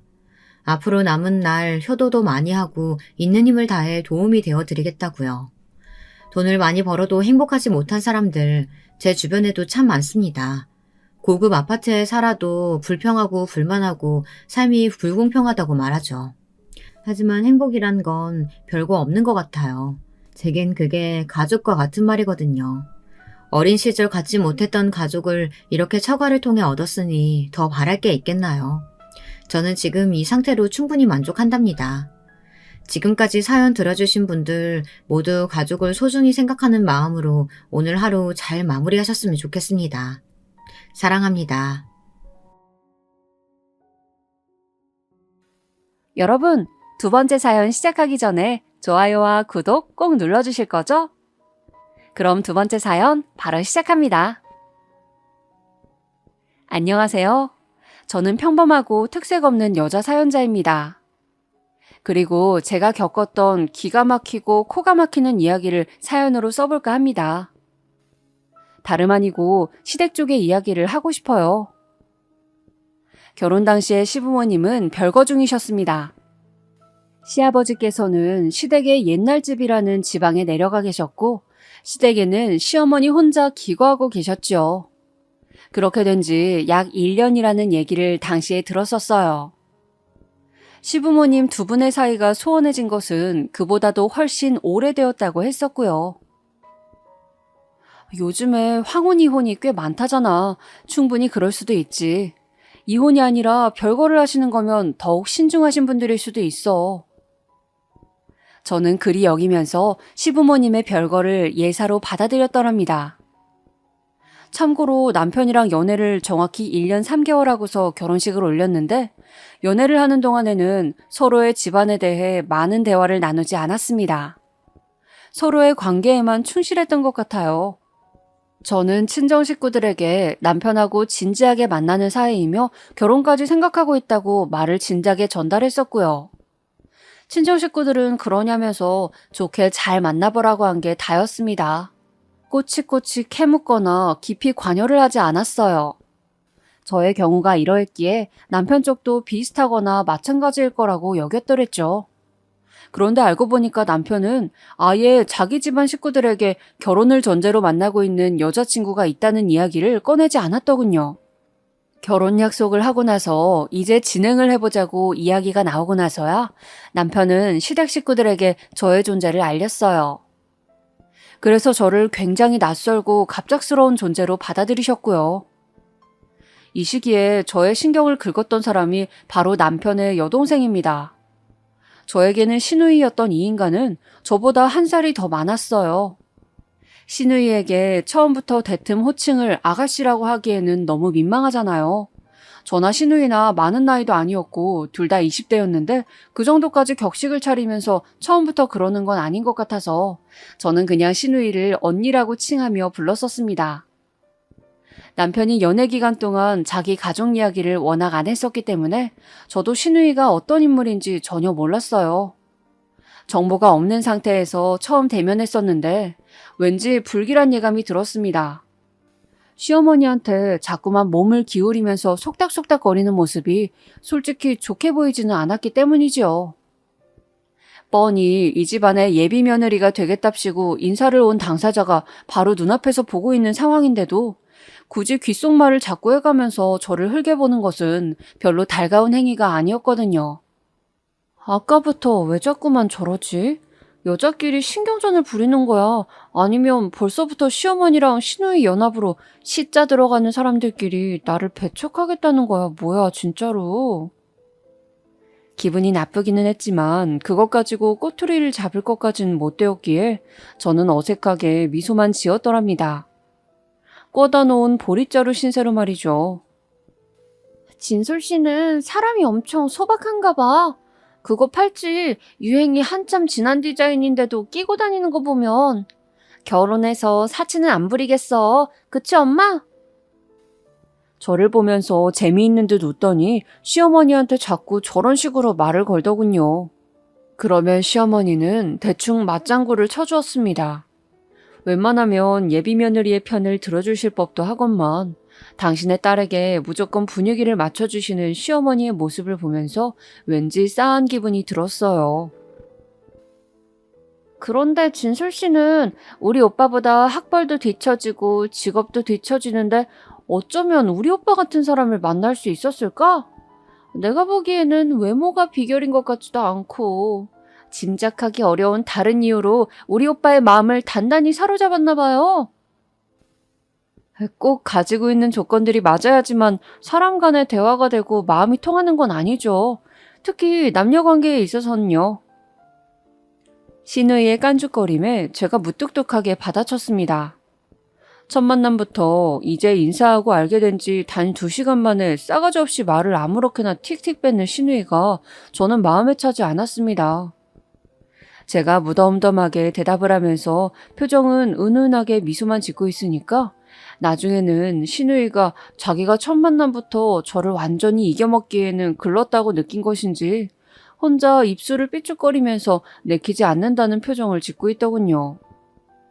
저는 필요 이상의 말을 해서는 안 되겠다는 판단을 내렸고 시어머니나 시누이 앞에서 먼저 대화 주제를 꺼내든다거나 눈에 띄는 행동을 전혀 하지 않았습니다. 웬만하면 안 부딪히고 상대하지 않는 게 상책이겠구나. 그런데 제가 그렇게 파악을 마치고 결심을 마치면 뭘 하나요? 상대 측에서 저한테 접근을 먼저 해왔던 것을요. 결혼식 날짜를 향해 달려가던 어느 날 시누이한테서 연락이 왔습니다. 제가 시누이한테 저의 번호를 알려주었나 아니었나 긴가민가 했었네요. 저기 언니, 실례지만 제 번호는 어떻게 하셨어요? 아, 우리 오빠 휴대폰에서 내가 찾아봤어요. 역시 저는 알려준 적 없었건만 시누이가 멋대로 알아낸 것이었더군요. 조금 황당한 채로 왜 연락하셨냐고 물었더니 시누이가 갑자기 무게를 잡으면서 이렇게 말하는 것입니다. 근데 진솔 씨, 우리 오빠한테 혹시 뭐 숨기는 구석은 없겠지? 네? 숨기는 거라뇨? 어떤 걸 말씀하시는 거예요? 여자한테 숨기고 싶은 게 뭐겠어. 과거를 말하는 거지. 우리 오빠 키도 크고 덩치도 커서 그렇지 마음만은 소녀 감성 뺨치는 사람이야. 굉장히 속이 여린 사람이고 남을 등쳐먹는 건 꿈도 못 꿀 성정이거든. 그래서 연애를 많이 해본 것도 아닌 걸로 내가 알고 있는데 진솔 씨는 우리 오빠 만나기 전에 연애를 몇 번이나 해봤어? 아니, 난데없이 그런 질문은 저한테 왜 하는 것인지. 당황하면서도 저는 남편이 연애 상대로는 딱 3번째였다고 솔직하게 말을 해주었죠. 그랬더니 신우이가 의심하는 목소리를 내는 거예요. 정말? 확실해? 혹시 더 있는 건 아니야? 제가 이런 걸로 왜 거짓말을 하겠어요. 저 인기 많은 여자도 아니었고요. 그냥 남들처럼 평범하게 보통 수준으로 연애하면서 살아왔습니다. 보통 수준이 뭔데? 진솔 씨가 생각하는 그 기준이 뭐야? 네? 그냥 남성 편력 없이 마음이 닿아서 상대와 교제를 하는 그런 모습 아닐까요? 아, 그래? 진솔 씨는 그러면 전에 만나본 남자들하고 연애 기간이 얼마씩 됐어? 어느 정도까지 진지한 관계였어? 와, 신우이가 이런 것들을 저한테 물어보더라고요. 도대체 자기가 뭔데 남의 연애사를 그 정도까지 물어보는 건가요? 정말 기가 막혀서 제가 대답했습니다. 저 죄송한데요. 왜 제가 일일이 답변을 해드려야 하는 걸까요? 그런 것들이 제가 결혼하는 것과 무슨 상관이 있어요? 나로서는 신중할 수밖에 없지. 진솔 씨, 요즘에 더러운 과거를 지닌 여자들이 얼마나 많은 줄 알아요? 그런 거 숨기고 결혼하면 상대방은 얼마나 억울하겠어요. 나는요, 우리 오빠가 그런 여자랑 결혼하는 꼴 절대 못 봐요. 진솔 씨가 사람이 수더분해 보이는데 이런 사람이 원래 뒤가 더 구린 법이거든. 뭐라고요? 뒤가 구려요? 웬만한 건 내가 다 이해해 줄게요. 그러니까 무슨 과거가 있었는지 그냥 나한테 솔직하게 지금 털어놓으세요. 이 기회를 놓치면 진솔 씨 후회할지도 모른다. 뭐 이런 웃기고 자빠진 사람이 다 있나 싶었습니다. 제 일은 그냥 제가 알아서 할 테니까 빠져달라고 정중하게 요청한 뒤 제가 먼저 전화를 끊어버렸어요. 남편한테 신우이가 저한테 했던 말들 전부 다 전달하였고요. 남편이 듣자마자 손으로 얼굴을 쓸어내리면서 계속 한숨을 푹푹 내쉬더군요. 내가 진짜 미안해. 걔가 원래 좀 그런 애야. 다시는 그러지 못하도록 내가 단단하게 일러둘게. 내가 괜히 우리 가족들을 너한테 미리 소개 안 시켜준 게 아니란 것만 알아줬으면 좋겠다. 나도 골치가 아픈 입장이야. 남편은 자기 여동생 때문에 살면서 난감했던 적이 여러 번 있었다면서 고개를 흔들었습니다. 그 모습을 보니까 남매가 서로 닮지 않고 달라서 다행이라는 안심이 묘하게 드는 거예요. 신우이가 골칫덩이일 뿐 저랑 결혼하는 당사자인 남편은 멀쩡하니까 상관없다는 생각도 들었습니다. 신우이는 어렸을 적에 병을 앓아서 크게 아팠고 병원 신세를 오래 지기도 했었대요. 그 힘든 시기를 거치면서 신우이를 옆에서 보살피고 간호했던 시어머니께서는 당신의 딸에 대한 애착이 강해지셨다고 하였습니다. 시어머니께서 신우이에게 매달려 계실 때 시아버지께서는 묵묵하게 가장으로서 사회생활을 하셨고 남편은 집안일을 대체로 도맡아 하면서 지냈다고도 하였고요. 우리 어머니가 자랄 때 외갓집에서 그렇게 구박을 많이 받으셨대. 아들이 아니라 딸이라는 이유로, 공부머리가 부족하다는 이유로, 손재주가 뛰어나지 않다는 이유로 별별 명목으로 그렇게 집안에서 구박을 받으면서 사셨다나 봐. 눈칫밥만 먹고 사셨대. 그게 한이 돼서 내가 보기에는 내 여동생한테 자신을 투영해서 더욱 잘해주려고 하시는 걸 수도 있어. 시어머니의 편애를 등에 업은 신우이는 언제나 기세등등했다고 하네요. 그리고 신우이가 학교 다닐 때 남편이 신우이랑 신우이 친구들에게 밥도 몇 번 사주고 용돈을 주면서 맛있는 거 사 먹으라고 그랬다고 합니다. 이럴 때면 신우이는 자기 친구들로부터 저런 오빠를 두다니 부럽다라는 시선을 받았고 그걸 즐겼다고 하는 것 같았어요. 그러면서 자기 오빠를 자기 위신 세우는데 이용하기 시작했던 것도 같아요. 술만 마셨다 하면 꼭 남편한테 연락해서 자기를 데리러 오라고 했었다네요. 심지어 신우이는 만취를 하지 않았을 때도, 그리고 자기랑 사귀던 남자친구가 있었을 때도 꼭 남편을 불러다가 부려먹었다고 합니다. 그랬었으니 그런 자기 오빠가 갑자기 자기한테 미리 언질도 없었던 여자랑 결혼을 한다니까 단단히 심사가 꼬였나 보네. 일부러 나한테 못 살게 군 게 뻔해. 그러면서 저는 이때 새롭게 알게 된 사실이 시댁의 실권자는 늘 시어머니셨다는 사실입니다. 시아버지께서도 한 수 접어주셔야만 했대요. 남편도 시어머니 말씀이라면 꼼짝 못하고 살았다는 것 같았어요. 그러니까 든든한 뒷배를 둔 시누이가 초장부터 싸가지 없게 굴 수 있었던 것이죠. 시누이가 왠지 시어머니한테 저의 흉을 보면서 오만 뒷담화를 벌써 다 해놨을 것 같은 불길한 확신이 들었습니다. 약간 큰일 났다 싶기도 했지만 설마 결혼하고 나서 무슨 문제라도 생기겠나 싶어서 저는 남편하고 결혼을 하였습니다. 이미 결혼식 날짜까지 나와 있었고 식당 예약까지 마친 상황에서 낙장불입이나 다름없었는데 제가 무슨 재고를 할 수 있었겠나요? 남편 하나만 믿고 가자는 각오로 결혼해버렸죠.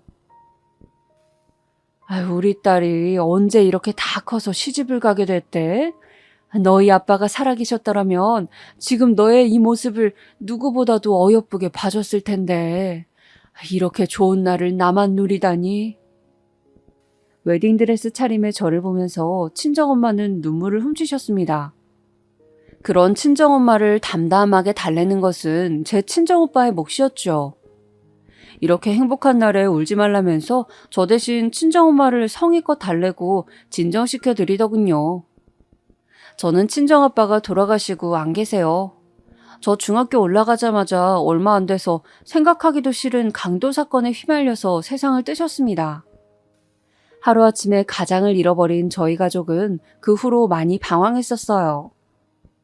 저는 중학교에서 질이 나쁜 친구들과 잠시 어울리기도 했고 모범생이던 친정오빠는 공부에서 손을 놓았었으며 살면서 술을 입에 대신 적도 없으셨던 친정엄마는 늘 소주를 찾으셨습니다. 하지만 이내 억울하게 돌아가신 친정아빠의 몫까지 열심히 살아내자는 각오로 친정엄마, 친정오빠, 그리고 저까지 세 사람이 다짐을 하였습니다. 절대로 무너지지 않겠다는 약속들을 서로에게 하면서 반드시 오래오래 살자고 하였었죠. 아빠, 나 결혼해서 잘 살게요. 하늘에서 지켜봐 주세요. 행복한 가정을 꾸리겠다는 다짐을 저는 돌아가신 친정아빠를 향해 올렸어요. 저는 결혼한 뒤 시댁 근처의 작은 빌라에서 신혼생활을 시작하였습니다. 남편의 직장이 시댁에서 통근하기 좋은 위치였다는 것이 첫 번째 이유였고, 돈을 모으고 체계적으로 미래 계획을 한 뒤 2년 안에 이사를 가자는 심산이 두 번째로 있었고, 마지막으로 세 번째 이유는 시어머니께서 간곡하게 당신의 근처에 아들 며느리 부부가 살기를 원하셨기 때문입니다. 시아버지와 별거를 시작한 이후에 일상이 허해지셨다나 하면서요. 시누이는 이직 준비로 바빠질 예정이었고 또 이직을 하게 되면 시댁이 아니라 자취방을 구해서 살게 될 수도 있으니 저희 두 사람이라도 시댁 근처에 살기를 시어머니께서는 너무나도 원하셨어요. 무조건 2년 안에 이 집을 나가서 다른 동네로 이사 가기로 하였으니 크게 나쁠 건 없겠다 싶었습니다. 그리고 저는 결혼 직전에 다니던 직장을 그만두었고 일감을 몇 개 받아다가 집에서 처리하는 식의 아르바이트 같은 걸 새로 시작하였거든요. 저는 시간이 여유로웠기 때문에 혹시 시어머니께서 적적하다 하시면 제가 같이 놀아드릴 수 있을 거라고 여겼어요. 신혼집으로 삼은 빌라가 옛날 집이라서 내부 리모델링을 살짝 하고 들어갔는데요. 결혼식 끝나고 딱 열흘 뒤에 입주를 하였습니다. 그리고 입주 전에 마지막 점검차 남편이랑 그 집에 방문하였는데 시어머니랑 시누이도 합류하였어요. 시댁이 바로 근처이다 보니까 그렇게 되더라고요.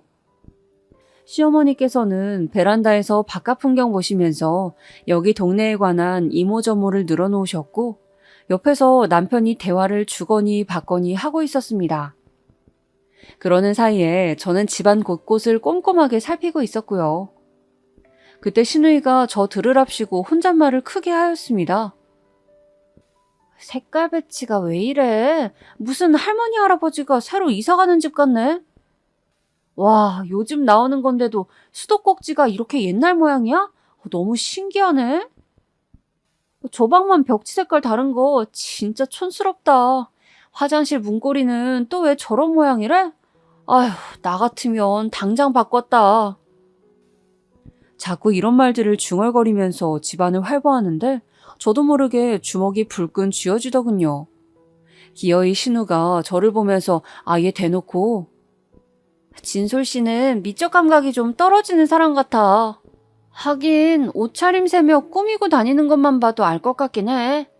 집안 디자인하는 것도 정말 시대에 뒤떨어지게 하는구나. 이러기도 힘든데 정말 대단하다. 이런 말을 웃으면서 하는 겁니다. 제가 바로잡고 가야 할 것 같아서 신우이한테 그랬어요. 아가씨, 저는 아가씨의 오빠랑 결혼한 사람입니다. 호칭 똑바로 해주세요. 그리고 제가 아가씨보다 나이는 한 살 어릴지라도 엄연히 이제는 제가 아가씨보다 손윗 사람인 점 그 머릿속에 새겨주셨으면 좋겠네요. 어? 참나 웃긴다.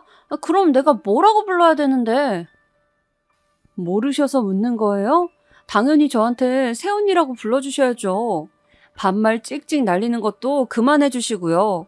사람 비꼬는 말도 자제해 주셨으면 합니다. 그거 되게 교양이 없어 보여요.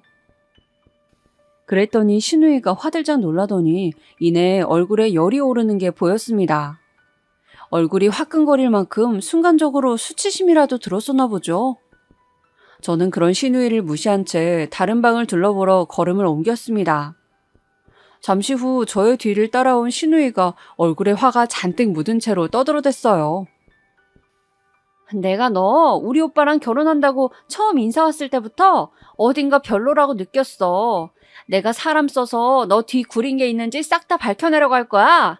자기만 잘난 척하면서 고고하게 구는 사람 치고 진짜로 멀쩡한 사람? 내가 살면서 한 명도 못 봤어. 순진한 우리 오빠 꼬드겨다가 등골 빼먹으려는 작정이겠지?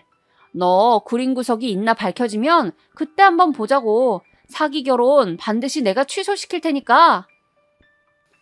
혼자서 북치고 꽹과리치고 얼쑤 하는 모양새에 어이가 없었습니다.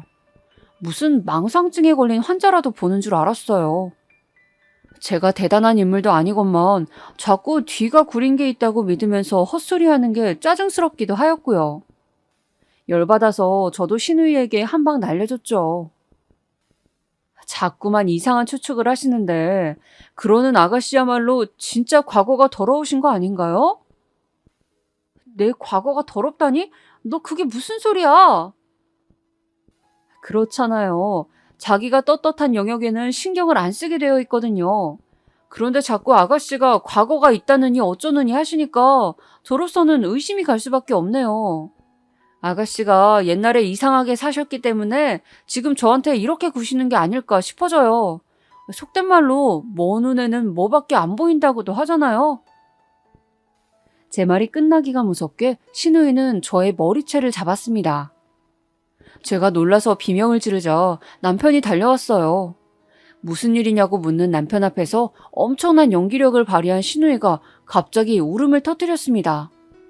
가만히 있다가 시비 걸리고 머리채까지 잡힌 건 저였는데 신우이가 정말 가증스럽게도 제 머리를 얼른 놓아주고는 제가 먼저 시댁에 대한 불만은 이것저것 말했다면서 자기는 참으면서 듣고 있다가 더 이상 집안의 욕을 들을 수가 없어서 홧김에 제 머리채를 한번 잡은 거라는 헛소리를 늘어놓았어요.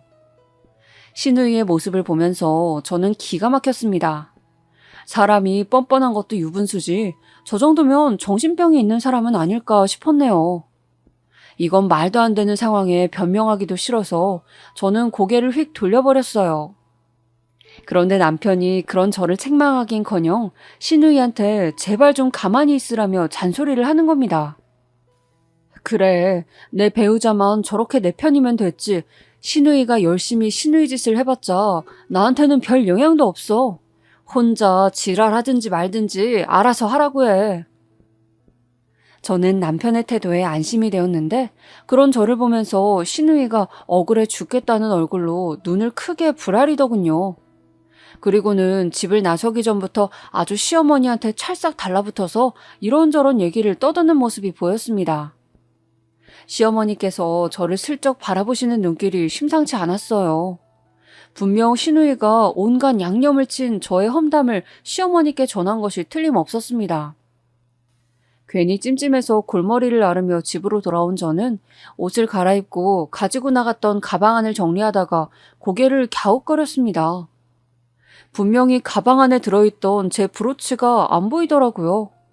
원래는 재킷에 브로치를 달고 있었는데 시누이가 보고 또 촌스럽네 어쩌네 하면서 쓸데없는 소리를 할까봐 그걸 아예 차단하고자 잠깐 빼서 가방 안에 넣어두었었거든요.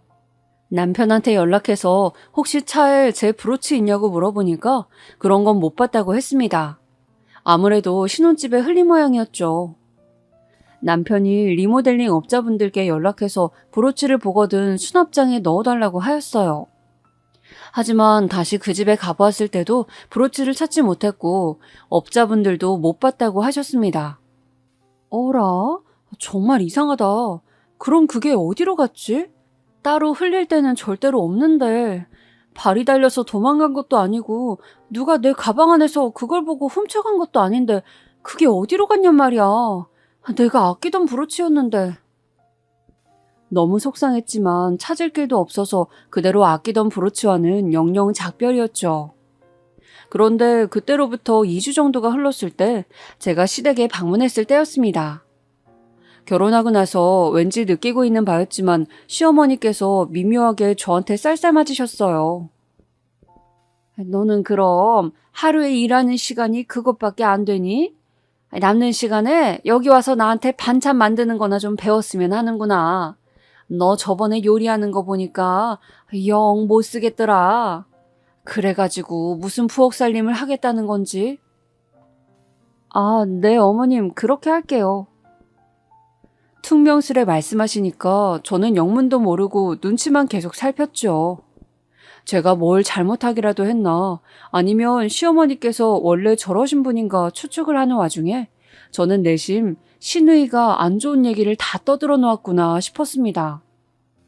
시어머니 앞에서 시누이 흉을 봐야 하는 것인지 아니면 역으로 시누이 칭찬을 하면서 다 같이 둥글게 살자는 작전으로 가야 하는 것인지 저는 그 생각으로 골몰해 있었어요. 결혼해서 시댁이 생긴다는 건 정말 쉽지 않다는 생각을 하면서 시어머니께서 시키신 대로 바닥에 물걸레질을 하고 있던 때 제 눈에 들어온 게 있었습니다.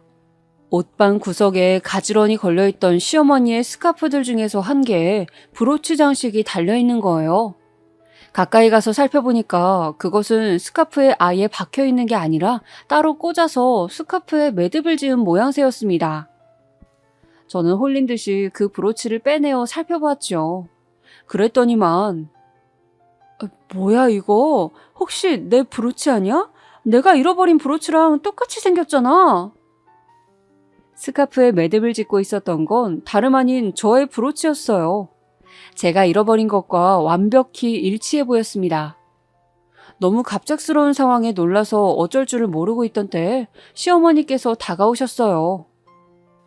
너 아직도 여기 닦고 있니? 그런데 거기 서서 뭐 하는 거야? 네? 아니요. 그러니까 저 어머님 이상하게 듣지 마시고요. 혹시 이 브로치 어디서 사셨어요? 여기 스카프에 달려있던 건데요. 남의 물건에 왜 함부로 손을 대니? 그거 내가 스카프 묶을 때 유용하게 쓰는 건데 네가 그걸 왜 묶고 앉았어? 네? 그럼 원래 이걸 사용하고 계셨단 말인가요? 사실은 제가 얼마 전에 잃어버린 브로치랑 이게 너무 똑같이 생겨서 한번 여쭤봤어요. 그런 보석 브로치가 다 거기서 거기인데 너는 그런 쪽으로 생각이 튀어갔단 말이야? 너도 참 너무하는구나. 시어머니의 지적에 저는 순간 내가 실수했구나 싶어졌습니다. 말씀대로 그 브로치는 단순한 디자인이었기 때문에 어렵사리 접할 만한 건 아니었어요. 한때 유행했던 디자인이기도 했고요. 그때 많이 팔렸다면 시어머니께서도 동일한 걸 구입해 주셨을 가능성은 얼마든지 있었죠. 시어머니께서 저를 실망하신 눈치로 쳐다보시길래 저는 민망해져서 얼른 브로치를 원래 스카프 자리에 꽂아두었습니다.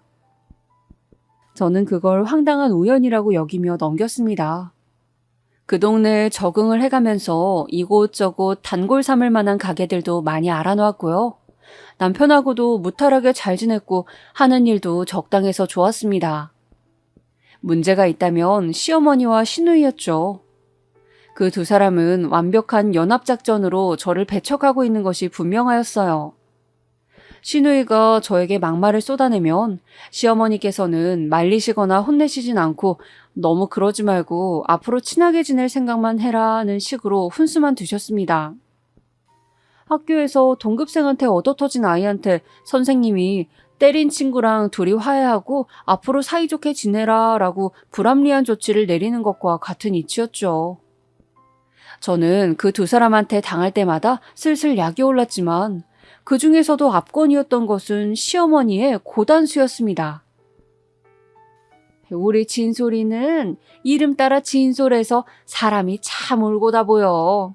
자기 시누이가 이랬다 저랬다 하는 이야기를 자기 서방한테 미주알 고주알 다 떠드는 그런 가벼운 모습이 없다는 거지.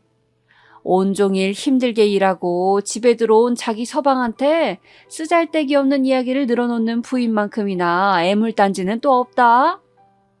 팔을 다듬으시면서 마치 타령을 하듯 그런 말씀을 하시면 그건 저더러 입 다물고 조신하게 지내라는 은근한 협박이지 그게 뭔가요? 정말 치사하게 느껴졌습니다. 시어머니 처음에는 그렇게 안 봤는데 겪으면 겪을수록 저희가 가득하신 분이란 걸 알 수가 있었어요. 그러던 와중에 어느 날 대망의 사건이 터지게 됩니다. 저희 친정엄마, 시어머니, 남편, 저 이렇게 넷이서 돼지갈비를 먹으러 갔어요. 그 식당이 그 동네에서 음식 잘 나오기로 굉장히 유명한 집이었는데 저도 진작에 가보고 싶었다가 이왕이면 친정엄마를 모시고 가고 싶어서 일부러 방문을 미뤄두었던 장소였습니다. 시댁이랑 가까운 식당이었으니 별 도리 없이 시어머니도 모시고 갔네요. 친정엄마를 모시고 같이 돼지갈비집에 가보자고 했을 때 남편이 그러면 우리 어머니도 모시고 같이 가자. 인원도 넷이라서 자리에 앉기가 딱 좋네. 이렇게 반색을 하면서 외치는데 거기다 대고 싫다는 말을 하기가 좀 그렇더라고요. 게다가 저의 대답을 듣기도 전에 남편이 신이 나서는 시어머니께 연락을 하던걸요. 어머니 뭐하고 계세요? 다른 게 아니라 오랜만에 우리 거기 돼지갈비집에 가볼까요? 우리 거기 안 가본 지 꽤 됐잖아요. 그리고 장모님도 같이 모시고 가려고요. 혼자서 시어머니께 다 떠들더군요. 그래서 넷이 돼지갈비를 먹으러 가게 되었던 것입니다. 유명한 집답게 식당 규모가 굉장히 널찍했고요. 4인석 창가 자리에 앉아서 맛있게 갈비를 구워 먹기 시작했어요. 남편이 고기를 구우면 제가 친정엄마랑 시어머니 드시라고 고기를 앞으로 다 챙겨드렸죠. 두 분께서는 적당히 서로 덕담도 주고받으시면서 제 예상보다 좋은 분위기를 형성하셨습니다. 어머, 사부인, 손가락에 반지 그거 엄청 고급스러워 보이네요. 무늬도 없고 깔끔한 것이 오히려 더 비싸 보이는데요? 순금 반지여요? 한창 식사 자리가 무르익고 있는데 시어머니께서 문득 친정엄마의 왼손 검지에 끼워진 반지를 보면서 그렇게 물어보셨습니다. 그러자 친정엄마는 쑥스러운 듯 미소를 지으시면서 대답해 주셨죠. 아, 네. 제가 가지고 있는 반지들 중에서 가장 애착이 가는 반지예요. 비단 금이 많이 들어가 비싸서 그런 것만은 아니고 오래 제 손에 끼우다 보니까 너무나도 정이 들어버려서 그렇죠. 그 반지는 친정아빠가 돌아가시고 나서 첫 기일이 되었을 때 친할머니께서 심혈을 기울여 맞추신 반지였습니다. 앞으로 금강불괴, 그러니까 금강처럼 단단하여 부서지지 말고 인생을 살아가라는 뜻을 담아서 친정엄마에게 직접 선물을 해주신 것이었기에 의미가 남달랐죠.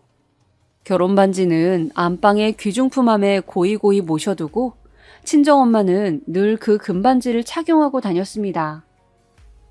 저는 그 반지의 깊은 의미를 알고 있기 때문에 그 순간 친정엄마의 입가에 돈 은은한 미소를 애틋한 마음으로 바라보았습니다.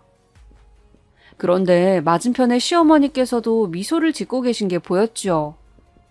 좋은 뜻에서 그러신 것인지 아니면 다른 의미로 지으신 미소였는진 아리송한 그런 낯빛이었습니다. 식사가 끝나갈 무렵 네 사람 중에서 가장 먼저 이제 그만 먹어도 되겠다고 선언하신 친정엄마가 잠시 식당의 화장실을 다녀오셨습니다. 남편이랑 저는 늦게 먹기 시작했기 때문에 열심히 막바지 식사를 하고 있었고요. 조금 있다가 시어머니께서도 화장실에 다녀오셨어요. 그러고 나서 저희 부부가 결제를 마친 후에 식당 밖으로 나왔습니다. 저희 신혼집에 가서 같이 과일이나 나눠 먹자고 얘기를 하면서 차를 향해 가고 있던 와중에 어머나 세상에, 이걸 어째? 내가 반지를 까먹고 화장실에서 안 챙겨왔나 보다. 친정엄마가 화들짝 놀라서 외치셨습니다. 제가 무슨 일인가 싶어서 여쭤봤더니 화장실에서 손을 씻으시다가 잠시 세면대 위에 창문가에 반지를 빼놓으셨다는 거예요. 그 말을 듣고 제가 얼른 식당으로 돌아가서 여자 화장실에 가보았습니다. 그런데 친정엄마가 말씀하신 그 자리에는 물론 다른 곳까지 다 찾아봐도 그 금반지가 안 보이는 겁니다.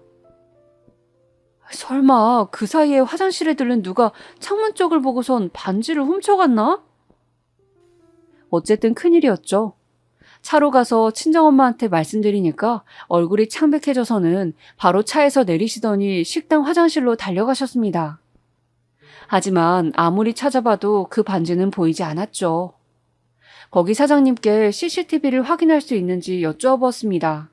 그런데 식당 내 CCTV가 화장실로 향하는 방향으로는 없다고 하더라고요. 출입구랑 계산대 쪽 말고는 현재 작동되고 있는 게 없다고 하시는 사장님의 답변에 친정엄마가 풀이 죽으셨습니다. 내가 그걸 잠시라도 빼놓는 게 아니었는데, 내 잘못이야. 미쳤지 내가. 친정엄마가 원통이 하시는 모습을 보며 저는 이상하게 시어머니 쪽을 바라보게 되었어요. 사돈이 귀중한 반지를 잃어버렸다고 하는데도 너무나도 태연한 표정을 짓고 계셨으며 저희와 함께 반지를 찾으려는 신용도 하지 않으셨죠. 브로치는 우연이라고 생각했었는데 아니었던 걸까? 가만 보면 브로치를 잃어버렸던 날에 나는 신우이랑 둘이 방을 돌아다니고 있었고 내 가방은 거실 구석에 있었지? 거실과 이어진 베란다에는 시어머니가 계셨고 그때에 이어서 반지가 없어진 지금도 곁에 시어머니가 현장에 계신다고? 두 번이나 우연의 일치가 있을 수 있을까? 이렇게 연달아서? 저는 그 의심의 싹을 지울 수가 없었습니다. 그래서 크게 상심한 친정엄마를 먼저 댁에 내려놔드리고 시댁과 신혼집이 있는 동네로 향하는 차 안에서 저는 넌지시 시어머니께 여쭤보았어요. 어머님, 아까 어머님도 화장실에 가셨죠? 그걸 묻자마자 시어머니께서 흠칫하시는 겁니다. 그러더니 저보고 그건 왜 묻냐고 빽 소리를 지르시더군요. 아니, 혹시 저희 엄마의 반지를 그때 보셨나 해서요. 어머님이 더 늦게 화장실에 가셨으니까요. 그래서 드리는 말씀인데 제가 어머님의 가방 안을 살펴봐도 될까요? 너 지금 나를 도둑으로 의심하는 거니? 내가 설마 내 사돈 되는 사람의 귀중품을 훔치기라도 했을까 봐서 나를 그 정도로 최악이라 생각하고 있었다니 너는 내가 어떻게 돼먹은 거야? 어머님께서 떳떳하시면 그냥 보여주시면 될 일 아닐까요? 저도 어머님을 의심하긴 싫어서 이렇게 하고 나면 의문이 말끔하게 해소될 것 같아서 그런 겁니다. 저랑 시어머니가 묘한 대치를 이루었고 운전하고 있는 남편은 어쩔 줄 몰라 했죠. 이윽고 시어머니께서 당신의 가방을 조수석에 있는 저한테 휙 던지셨어요. 저는 그 손가방 안을 면밀히 뒤져보았습니다. 그리고는 낙심했어요. 시어머니께서 입으신 옷에는 주머니가 달려있지도 않았죠.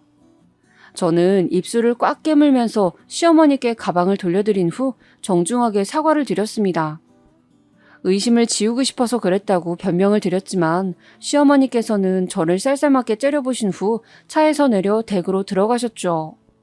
한 번도 안 돌아보시더라고요. 그 일 때문에 남편과는 왠지 모르게 어색해졌죠. 다짜고짜 시어머니를 범인으로 몰아가는 저의 모습을 보면서 자기는 충격을 받았고 크게 실망하였다고 하더군요. 그리고 그 계기로 저는 시어머니로부터 모진 시집살이를 당해야만 했습니다. 아주 본색을 드러내시면서 저를 갈구시더라고요. 네가 내 아들보다 돈을 많이 벌어오기를 해? 아니면 더 좋은 학교라도 나왔기를 해? 하나부터 열까지 내 아들보다 훨씬 뒤처지는 데다가 그런 자기 분수에 맞지도 않게 참한 며느리 노릇까지 하지 않으려고 드니 너처럼 아나무인으로 구는 며느리가 또 어디 있겠니? 말대꾸 안 하고 저는 시어머니께서 시키시는 일을 고분고분하게 해내었지만 그럼에도 저한테 저런 핀잔을 매일같이 주셨습니다. 한 귀로 듣고 다른 한 귀로 흘려듣는 것도 하루 이틀이지 계속 듣다 보니까 사람 미칠 것 같더라고요. 그 가운데 정말 얄미웠던 것은 시누이였는데요. 역시 교육은 우리 엄마가 최고야. 시어머니 공경할 줄 모르는 새언니라 해도 변하지 않고는 못 베길걸요? 새언니 얼른 개과천선하셔서 우리 진짜로 한 가족이 되어봐요. 내가 열심히 기다릴게요. 쓸모없는 헛소리를 정성스럽게도 나불거리더군요. 일부러 새언니라는 호칭을 꼬박꼬박 써가면서 존댓말로 저를 조롱하는 모습 때문에 정말 짜증이 났습니다. 그 옆에서는 시어머니께서 아주 재미있어 죽겠다는 듯 배를 잡고 웃으셨네요. 시댁으로 불려가 시달리면서 제가 깨닫게 된 사실은 애초부터 원흉은 시어머니셨으며 시누이는 꼭두각시에 불과했다는 것이었죠. 시어머니의 지시를 받은 시누이가 첫 만남부터 일부러 저한테 시비를 걸었던 것이었지 뭔가요? 나 이렇게는 못 살아. 그냥 물러서기는 싫고 반격 한번 하고 싶은데 어떻게 하지? 그런 생각을 품고 있던 저는 어느 날 동네 빵집에서 뜻밖의 이야기를 듣게 됩니다. 여 사장님께서 새로이 단골 손님이 된 제가 어느 집의 며느리인 줄을 그날 처음 아시고는 깜짝 놀라시는 거예요. 그 집 며느리였어요? 정발장 여사네 며느리? 엄마야, 이게 웬일이야? 난 지금까지 그런 줄도 모르고 있었네. 거의 매일같이 들렀지만 자기소개를 할 기회는 없었으니까요. 저 그런데 사장님, 정발장이라뇨? 저의 물음에 여 사장님은 손으로 입을 가리시며 당황해 하셨지만 제가 말씀 좀 해달라고 자꾸 채근하니까 결국은 다시 입을 여셨어요. 그리고 저는 충격적인 사실을 알게 되었습니다. 여러분, 장발장이 뭔지 다들 아시죠? 빵 훔쳐갔다가 감옥에 갔다는 유명한 일화의 주인공 장발장. 그래서 도둑을 은유하는 표현인데요. 시어머니의 성이 정씨였거든요. 그래서 동네 토박이들 사이에서는 아름아름 정발장이라고 불린다 하였습니다. 내가 그쪽이 입이 무거워 보여서 조심스레 해주는 얘기지만 아휴, 말도 마요. 그 정발장 여사가 어찌나 손이 재빠른지 훔쳐가는 게 보이지도 않아. 그러면서 그 망할 놈의 도벽은 고쳐지지도 않는다니까. 우리 가게에는 그래서 그 정발장 여사는 출입 금지예요. 저기 버스 정류장 앞에 떡집 보이죠? 저기에도 출입 금지 당했어요. 그뿐이에요. 바로 옆에 문구점 있죠. 저 자리에서만 35년을 장사한 문구점인데 출입 금지 당한 손님은 그 정발장 여사가 유일하다고 문구점 사장님이 그러시더만. 이럴 수가. 시어머니께서 사실은 조용하게 소문이 난 좀도둑이었다는 겁니다. 그 순간 저는 돼지갈비집에 시어머니께서 입고 오셨던 옷을 떠올리고 말았어요. 밖에 주머니가 달려있진 않지만 상의 안쪽으로 주머니가 한 개 달려있었던 그 옷을요. 제가 시댁에서 손빨래를 하라는 부당한 명령을 받고선 그 옷을 직접 빨기도 했었거든요. 와, 갑자기 그 안주머니랑 친정엄마의 잃어버린 반지가 시어머니의 가방에는 없었던 사실과 겹쳐지면서 소름이 돋아났습니다. 그때 옷을 뒤져봤다면 엄마의 반지를 찾을 수 있었을 텐데. 저는 시댁에서 그 반지를 샅샅이 뒤져서 찾아보겠다는 결심을 세운 한편 정발장으로 불리는 주제에 저에게 적반하장으로 며느리 정신교육을 시켜준다며 고된 시집살이를 시키고 있는 시어머니에게 되갚아줄 심산이 들었습니다. 고민하다가 친정오빠에게 연락을 해봤어요. 이런 때 남편이란 존재를 믿을 수가 없고 상의할 마음이 안 든다는 게 씁쓸하네. 저는 그런 생각을 뒤로한 채 친정오빠에게 연락해서 제 상황을 다 설명하였습니다. 참고로 친정오빠는 저희 고향 근처에서 경찰 일을 하고 있었습니다. 제가 대학에 입학한 이후 저희 집은 이사를 하면서 친정엄마와 저는 새로운 지역에 정착을 하였으나 친정오빠는 그곳에 남아서 경찰이 되었어요. 오래 알고 지낸 고향 친구와 결혼을 한 이유도 있었죠. 그래서 새언니와 저도 예전부터 알고 지내서 막역한 사이랍니다. 중요한 건 증거야. 심증이 아니라 진짜로 빼도 박도 못할 증거가 필요해. 좋아. 그렇다면 오빠, 내가 덫을 놔야 한다는 소리지? 그 현장을 포착해야 하고. 그래. 그리고 웬만하면 네가 아니라 다른 사람을 통하는 게 좋겠어. 친정오빠의 조언에 따라서 저는 계획을 세웠습니다. 개인 카페를 운영 중인 친구에게 도움을 청해서 각본을 짰어요. 그리고 저는 일부러 시어머니와 시누이에게 납작 엎드린 채 전에 없이 고분고분한 태도를 취하다가 이렇게 말을 했죠. 제 지인이 하는 카페가 있는데 친한 사람은 아니지만 한 번은 가서 팔아주고 싶다. 같이 가주시면 맛있는 커피랑 케이크 대접해드리겠다. 이런 말로 꼬셨습니다. 공짜라면 눈이 돌아갈 거라 예상했는데 적중하였어요. 그래? 장사가 잘 안 돼서 네가 팔아주고 싶다고? 좋은 취지인 것 같으니 그럼 우리도 따라줘야지. 마지못해 동행하는 것처럼 시어머니께서는 고개를 빳빳하게 드셨죠. 계획의 당일에 그 카페로 향하면서 제가 말했습니다. 장사가 힘든 게 매달 현금 지출이 많아서 그렇다고 하더라고요. 재료비를 빼더라도 매달 월세, 전기세, 수도세 이런 것들이 만만치가 않나 봐요. 그래서 지난주부터는 CCTV도 선을 끊어버렸다고 하더라고요. 한 푼이라도 덜 들이려고 말이죠. 열심히 주절거리면서 저는 특히 강조하였어요. 가게 내에 작동되는 CCTV는 없다고 말입니다. 그리고 도착한 친구의 카페 안에는 사람이 어느 정도 있었습니다. 원래는 잘 되는 곳이거든요. 시어머니랑 시누이가 어리둥절하길래 제가 그랬어요. 아, 저처럼 다 여기 사장을 아는 사람들이 오늘 다 모인 것 같아요. 하나씩 팔아주려는 마음들이죠. 저는 뻔뻔스레 둘러댔고 친구의 지시를 받은 카페 직원이 저희 쪽을 남몰래 주시하였습니다. 이뇨작용에 탁월한 허브차를 마신 시어머니께서는 아니나 다를까 30분 정도가 지나자 화장실을 찾으시더라고요. 제가 일부러 그 차를 추천드렸어요. 스트레스 완화에 좋다는 감언이설을 섞어가면서 말이죠. 시어머니께서 화장실을 가기 위해 자리에서 일어나시자 카페 직원이 재빠르게 움직였습니다. 귀금속과 현금이 든 작은 꾸러미를 얼른 두고 온 거예요. 저는 과연 계획대로 될 것인지 두근거리는 가슴을 안고 있었네요.